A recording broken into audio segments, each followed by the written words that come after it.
Boa noite, amigos. Para mim é uma imensa alegria estar aqui hoje, né? Estaria na semana que vem, mas a minha antecipação já foi justificada. Houve apenas uma permuta com o tio Tarcísio, como eu chamo carinhosamente. O tema é Bem-aventurados os puros de coração.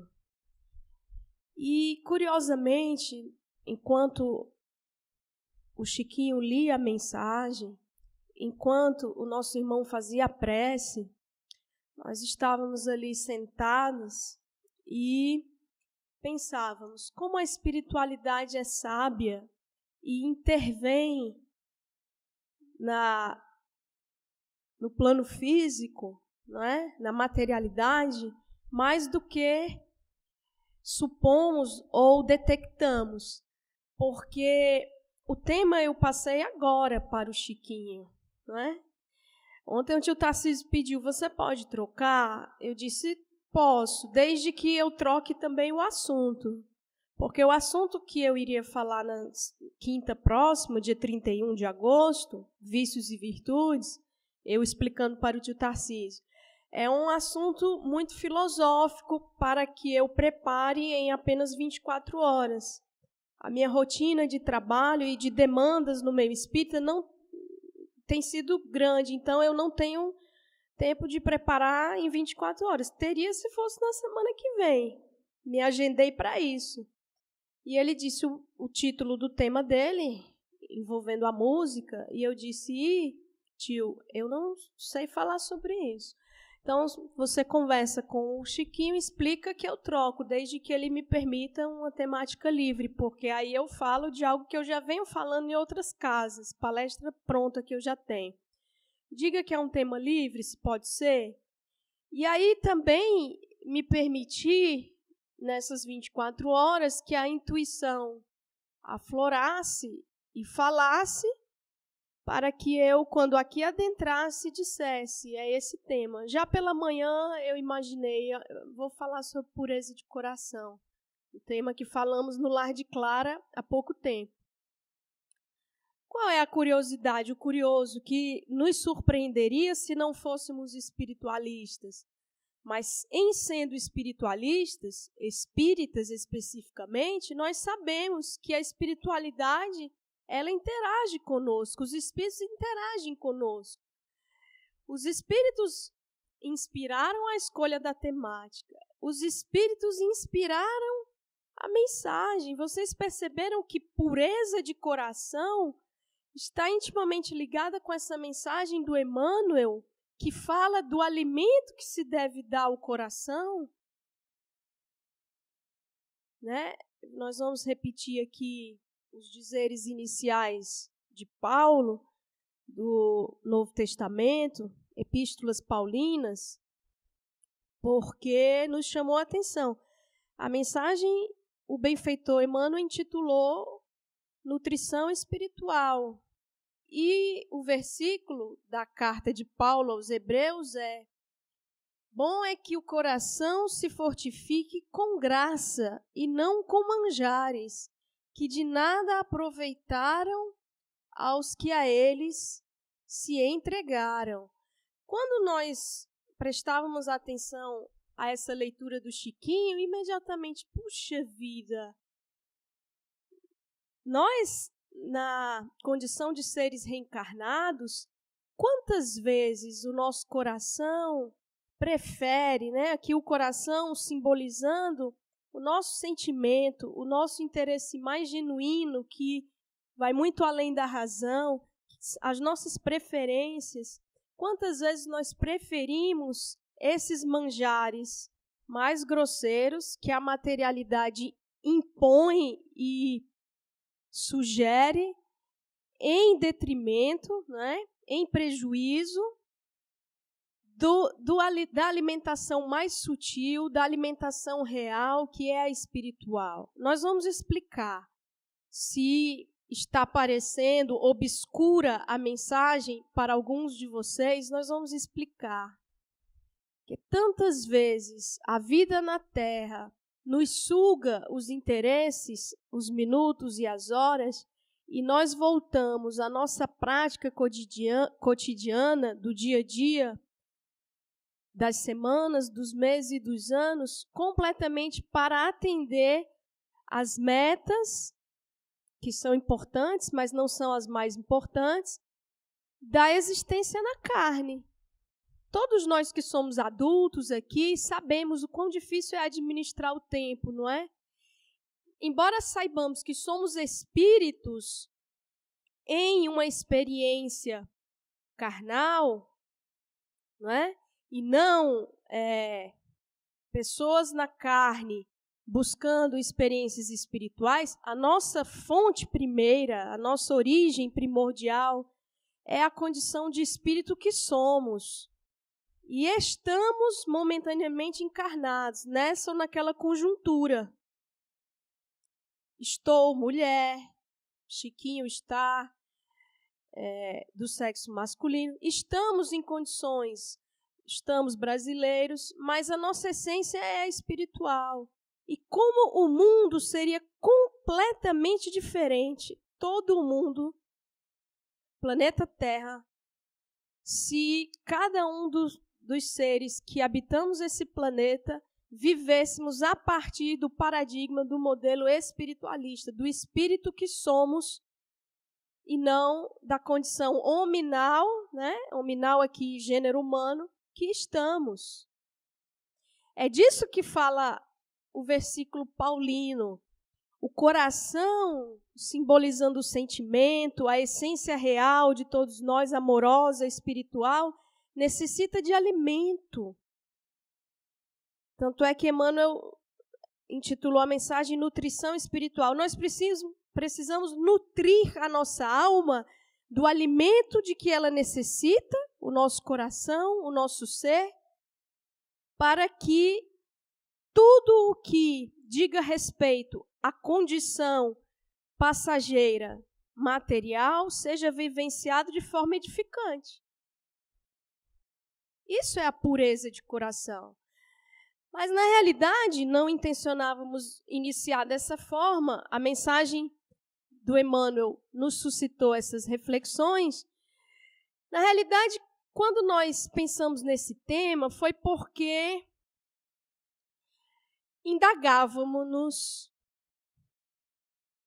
reflexivamente o que vem a ser a pureza de coração. Jesus, no seu sermão primeiro, Sermão da Montanha, não é? Consta nos evangelhos que a primeira palestra pública, primeira fala para a multidão de Jesus foi o Sermão da Montanha, que está narrado na íntegra apenas no Evangelho de Mateus, capítulos 5 a 7, ele inicia com as bem-aventuranças. A primeira frase que Jesus diz naquele sermão ali registrado é: bem-aventurados os pobres de coração. Troquei agora, desculpa. Bem-aventurados os pobres de espírito, não é isso? Exalta a humildade, bem-aventurados os humildes. E no decorrer da sua fala, ele diz: bem-aventurados os puros de coração, porque verão a Deus. Bem-aventurados os puros de coração, porque verão a Deus. E eu me perguntava, o que é ser puro de coração? Nós sabemos que Deus, sabemos pelas instruções espíritas, dos espíritos, em O Livro dos Espíritos, mas também outras doutrinas religiosas, filosóficas, pregam essa verdade de que Deus ele é onipresente. O que é isso? Deus está em toda parte. Então, está aqui agora. E Jesus afirmou na festa da dedicação, no pórtico de Salomão, essa narrativa está em João, capítulo 10, que todos nós somos deuses. Então, Deus, como está em toda parte, está em nós também. Então, eu me perguntava assim, puxa, só os puros de coração verão a Deus, nós ainda não vemos Deus. O que nos impede de sermos puros de coração? Por que essa impureza, não é? E também lembrava das perguntas 10 e 11 de O Livro dos Espíritos, capítulo inicial do Livro dos Espíritos, que trata de Deus, em que Kardec pergunta se o homem pode conhecer a natureza da divindade, os mistérios da divindade. Os Espíritos afirmam que não, que ainda não.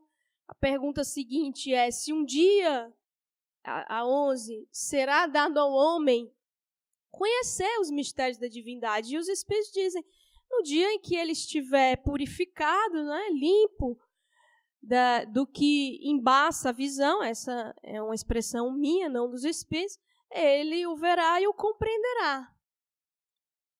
Então nós imaginávamos assim, puxa vida, o caminho é a pureza de coração. Foi o próprio Cristo que disse, felizes os puros de coração, porque verão a Deus. Então, qual deve ser o nosso objetivo? Não, primeiro, ver Deus, né? O nosso objetivo último, final do processo é ver Deus, porque os Espíritos dizem, quando estivermos purificados, suficientemente evoluídos, espírito puro é o estágio final da evolução de nós, espíritos que somos. É a primeira ordem, espírito puro, do quilate da categoria do Cristo. Então, esse é o nosso finalismo evolutivo, vamos ser puros. Mas como conseguir isso? Ver Deus e essa pureza é via a pureza dos sentimentos, a pureza das intenções, a pureza no estágio terrenal e humano que estamos experienciando. Tão puro quanto possamos estar. Porque nós não vamos queimar etapas, né? Estamos num planeta ainda inferior, basta ver os noticiários televisivos, a mídia virtual e constatamos isso facilmente. Mas no estágio em que estamos, que é fruto, esse estágio coletivo é fruto do estágio individual de cada um de nós podemos buscar sermos puros tanto quanto é possível a cada um de nós. E essa busca, ela requer um alimento sutil, espiritual, puro, um cultivo cotidiano da nossa essência real, que é espiritual. Porque se nós, que somos espiritualistas, espíritas, que cremos que somos mais do que simplesmente matéria, essa crença não faz diferença na nossa vida cotidiana, pautando as nossas escolhas, as nossas vivências, o nosso lazer, o que ingerimos mesmo para a sustentação do corpo físico, as nossas práticas do ser encarnado, então não serve de nada crermos na imortalidade da alma. Na realidade, quando nós pensamos nessa temática, bem-aventurados os puros de coração, nós lembramos imediatamente de 3 trechos de O Evangelho segundo o Espiritismo que julgamos relevantes para essa reflexão em torno do que é ser puro de coração, onde reside a nossa dificuldade e como devemos buscar essa pureza. São 3 trechos que sempre nos tocaram sobremaneira, de modo muito forte e veemente, desde que nos tornamos espíritas. São trechos que não estão todos em um capítulo apenas. Na realidade, os capítulos que encerram esses trechos não são capítulos que falam diretamente da pureza de coração. Mas os trechos nos remetem à necessidade da pureza e à busca dessa pureza. Nós não vamos citar na ordem em que aparecem o Evangelho segundo o Espiritismo, porque essa ordem é irrelevante, mas nós vamos citar de trás para frente. O primeiro trecho consta, e estamos citando o capítulo, porque julgamos que quem desejar ler em casa a mensagem inteira, na íntegra, terá essa possibilidade. O capítulo 20 de O Evangelho segundo o Espiritismo, ele traz uma mensagem intitulada Missão dos Espíritas. É uma mensagem do espírito Erasto, discípulo de Paulo. É o que está ali no Evangelho. E o Erasto, ele diz assim: a fé transporta montanhas, mas mais pesados do que as mais pesadas montanhas, jazem no coração do homem a impureza e todos os vícios da impureza. Esse é o manjar, os manjares, né? Grosseiros, que a nossa alma, na condição de encarnada e também, muitas vezes, perpetua isso no plano espiritual, deseja.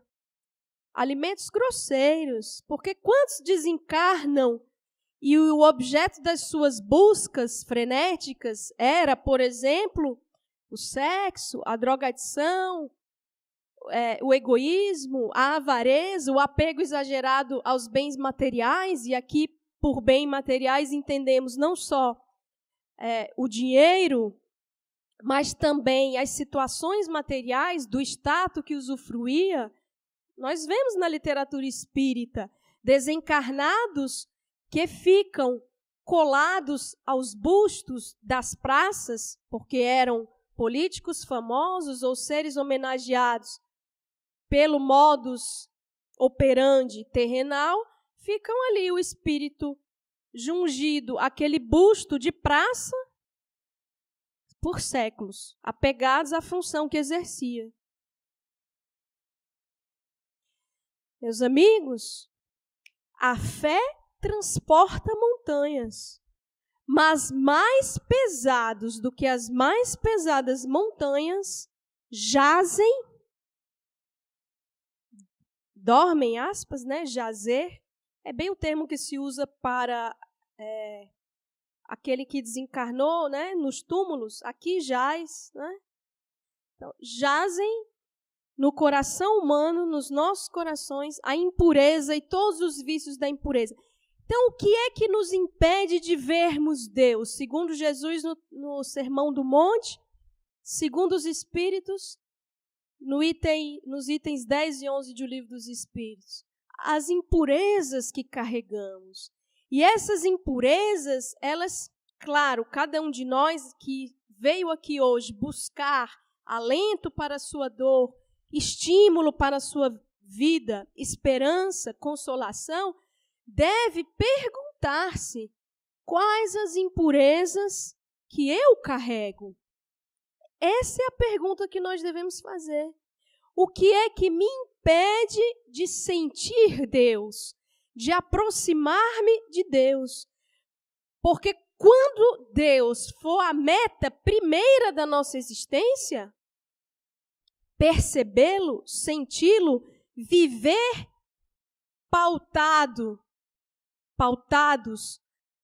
nas diretrizes espirituais, toda e qualquer experiência terrena, por mais dolorosa, difícil e desafiadora que seja, será vivida com serenidade, sentindo fortaleza, sentindo-nos verdadeiramente robustecidos diante daquele desafio, trazendo um entendimento primoroso que a doutrina espírita nos dá, de que nada é por acaso, tudo tem um fim, e de que Deus, Ele não nos castiga,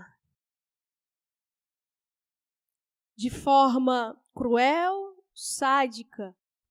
As dores que experimentamos foram forjadas por nós mesmos, porque somos ainda seres falíveis e as nossas escolhas de nutrição, como diz Emmanuel, comentando o versículo paulino, nem sempre são as dos alimentos que nutrem, que revigoram, que fortalecem, mas a maioria das vezes, no estágio evolutivo em que estamos, são as escolhas dos alimentos pesados e grosseiros, aqui na simbologia, que significam toda sorte de paixões e de seduções, de vícios que ainda alimentamos. Então, essa é a mensagem de Erasto, discípulo de Paulo. A fé, ela transporta montanhas, mas mais pesadas do que as mais pesadas montanhas jazem no coração humano a impureza e todos os vícios da impureza. Daí percebemos também aquilo que nos impede o empoderamento real, o brilho de que Jesus fala também no Sermão do Monte, que cada um de nós possui e é capaz de externar, quando Jesus fala: vós sois a luz do mundo, vós sois o sal da terra. Que brilhe, pois, a vossa luz. O outro trecho de O Evangelho segundo o Espiritismo que elegemos está no capítulo 17. Quando o Espírito, ele fala, são todas mensagens de seres desencarnados que trouxemos. Quando o Espírito, ele fala sobre o homem no mundo. E ele diz assim, é uma mensagem que inicia falando de que nós devemos elevar as nossas vibrações até aqueles a quem nós pedimos auxílio. Como fazer isso? Através de um cultivo cotidiano, diário da essência espiritual. Prece, meditação, leituras edificantes, mas uma busca genuína de Deus. E o Espírito diz assim: purificai, pois, os vossos corações. Não deixeis que neles demorem nenhum pensamento mundano ou fútil. Eu sempre me intrigava com essa frase e eu pensava assim: o Espírito diz, purificai os vossos corações, está falando de coração, de sentimento, e diz, não deixei neles, nos corações, demorar nenhum pensamento mundano ou fútil. E eu pensava, o pensamento tem a ver com a razão. Simbolicamente, é a cabeça, né? Que pensa, mas não é nem a cabeça, nem o cérebro, é o espírito que pensa. O sentimento é simbolizado para nós pelo coração, mas não é o coração, o órgão físico que sente. Mas, enfim, o coração simboliza o sentimento. E o pensamento tem a ver com a razão, que em geral é colocada para nós como dissociada do sentimento. O espírito, que é o ser que cria, co-cria com Deus, interage no âmbito das vivências de vigília, acordados, mas também desdobrados, quando o corpo repousa e o espírito se liberta. O espírito, que é o ser pensante, atuante, que sente, que ama, ele constantemente cria através do que pensa. E o pensamento é a linguagem entre nós espíritos. O que acontece quando estamos em vigília, que é esse estado de acordados? Nós não temos a percepção ostensiva do quanto o nosso pensamento repercute no plano objetivo, material. Então, nós todos que estamos aqui, vou dar um exemplo fictício. Se eu chego, vou cumprimentar o Chiquinho e a Luciana, eu os cumprimento e eu não aconteceu, não, é ficção, tá? E eu penso, rapaz, a Luciana, o blusa feia, horrorosa que ela tá. Menino, e o Chiquinho, não gosto de Chiquinho, não, mas ele me convida, eu gosto de vir fazer a palestra, eu venho. Olha, o tipo de pensamento, né? É só um exemplo, repito. Poderia ser entre nós, ou entre vocês, ou no nosso trabalho, no nosso lar, onde quer que estejamos acordados. Já pararam para pensar que tipo de pensamento estão cultivando? E se eu parar e anotar, nenhum de nós é aqui espírito puro, viu, gente? Embora o meu exemplo seja fictício, eu não pensei nada de ruim, nem do Chiquinho, nem da Luciana, e nem de nenhum de vocês, mas isso não significa que eu não pense coisas ruins no meu dia a dia. Às vezes de uma pessoa que eu acho antipática no meu trabalho, ou de um familiar difícil meu, ou de qualquer situação que seja, cada um traga para si. O pensamento, ele repercute, ele reverbera, e ele cultiva em nós, ele tem uma consequência nos nossos sentimentos, e ele cultiva em nós infelicidade, mágoa, desavença, sofrimentos, dores, inclusive físicas, doenças. Ele tem uma repercussão. Voltando ao exemplo fictício, se eu tivesse chegado aqui e tivesse pensado coisas ruins do Chiquinho e da Luciana aqui, objetivamente, eles talvez não tivessem se dado conta, mas energeticamente isso tem um efeito. E para as entidades desencarnadas que aqui estão, as mais evoluídas, não falo daquelas que estão no mesmo nível vibratório que nós, que talvez não percebam muito, mas as mais evoluídas, o meu anjo da guarda, meu espírito anjo da guarda que está comigo, ele percebe quando eu penso mal de alguém, ou quando eu tenho alguma intenção impura. Impura aqui no sentido de uma intenção viciada, uma intenção que a razão diz para mim, com vários subterfúgios e argumentos, tentando me convencer de que o que eu vou fazer é bom, mas o anjo guardião sabe que é ruim e sabe que a minha intenção não tem a conotação que eu coloco. Vou dar um exemplo para facilitar. Por exemplo, eu quero... Também é fictício, não sou diabética, mas eu sou diabética, digamos, para exemplificar, e quero comer um alimento que o médico já proscreveu, ou seja, já tirou do meu cardápio. Disse, você não pode comer, porque senão vai lhe fazer mal, você pode até desencarnar. Médico espírita, tá? Porque o não espírita não diria desencarnar, diria morrer. E aí eu sei que eu não posso, mas eu quero. Então eu vou tentar me convencer com falácias, com argumentos que não são válidos. Isso é o que significa falácia na filosofia, um argumento que ele não é válido.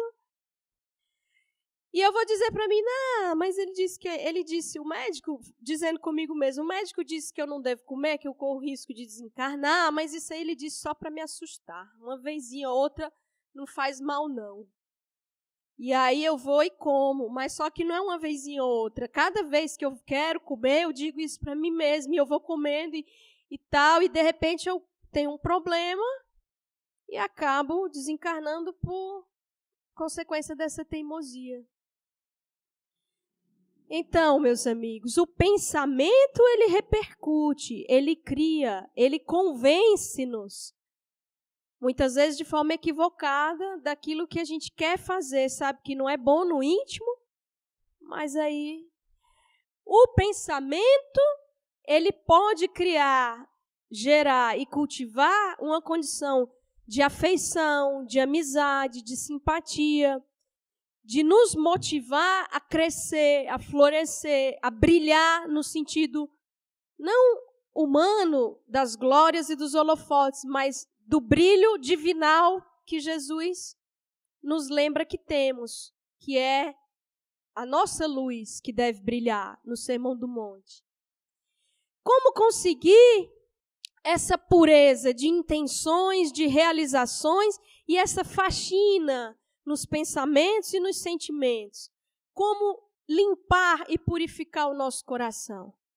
É o trecho terceiro que elegemos, que está no capítulo 11, amar o próximo como a si mesmo, quando o Espírito Lázaro fala da lei de amor. E Lázaro, ele diz, o Espírito deve ser cultivado como um campo. Toda a riqueza futura depende do labor presente. E mais do que bens terrestres, levar-vos-á a gloriosa elevação. O Espírito está falando de uma condição pós-mortem, de elevação espiritual. Fala que para atingir isso é necessário um trabalho, um labor cotidiano, quando ele diz que o Espírito deve ser cultivado como um campo. Um campo, os lavradores aqui presentes, agricultores, ou quem já teve experiência camponesa, eu falo porque meu pai, ele não é camponês, sempre viveu na cidade, mas ele gosta muito do campo. E na infância íamos muito para as fazendas. O irmão dele, sim, cultivava café, lá em Minas, sul de Minas. Aquele que cultiva sabe que o cultivo ele deve ser diário. O campo ele precisa ser arado, a terra precisa ser amanhada, preparada para receber as sementes precisam ser tratadas, regadas, cultivadas diariamente. Claro que há um componente que é externo a esse esforço, que está à revelia do agricultor, que são as condições climáticas. É providência divina. Deus nos provê do campo de que necessitamos para florescer e brilhar espiritualmente. As dificuldades que enfrentamos no lar, no trabalho, saúde física, todas as dificuldades, as intempéries, são aquelas geradas por nós mesmos, né? São em outra existência, ou condições que o Criador, onipotente, onipresente, julgou necessárias para o nosso crescimento. Qual é a nossa tarefa? Cultivar o espírito que somos, como a um campo, diariamente, ininterruptamente, dedicadamente. E assim a nossa existência terrena, que é rápida, ligeira, passageira, ela ganha um propósito. Quem tem um propósito de vida, todos temos. Estamos conscientes ou não desse propósito. Decidimos pautar a nossa existência por esse propósito ou não? Porque muitos de nós reencarnados estão cegos para os seus propósitos e a sua meta de vida. Mas quando nós decidimos que temos uma missão, independente da nossa decisão, decidimos que temos que cumprir a nossa missão a bem da nossa própria felicidade, a nossa vida ganha um direcionamento, ganha sentido. Nós afinamos as nossas escolhas com o nosso propósito. E aí, meus amigos, não há dificuldade, não há dor, não há desafio que não seja superado e bem vivenciado.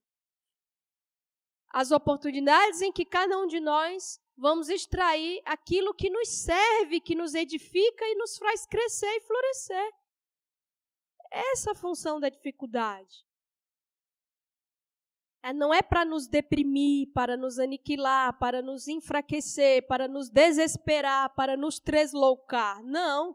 Mas nós, boa parte de nós, em muitas situações afligentes, nós nos colocamos, nos sentimos e nos permitimos estar nessa condição. Enfraquecidos, desesperados, tresloucados, vítimas. O propósito da vida é crescer, é ver Deus. Então, que cada um de nós possamos sair daqui imbuído, consciente de que sentir Deus, colocar alegria, entusiasmo e meta para a nossa existência é um cultivo diário em busca da pureza de coração. Muita paz, meus amigos.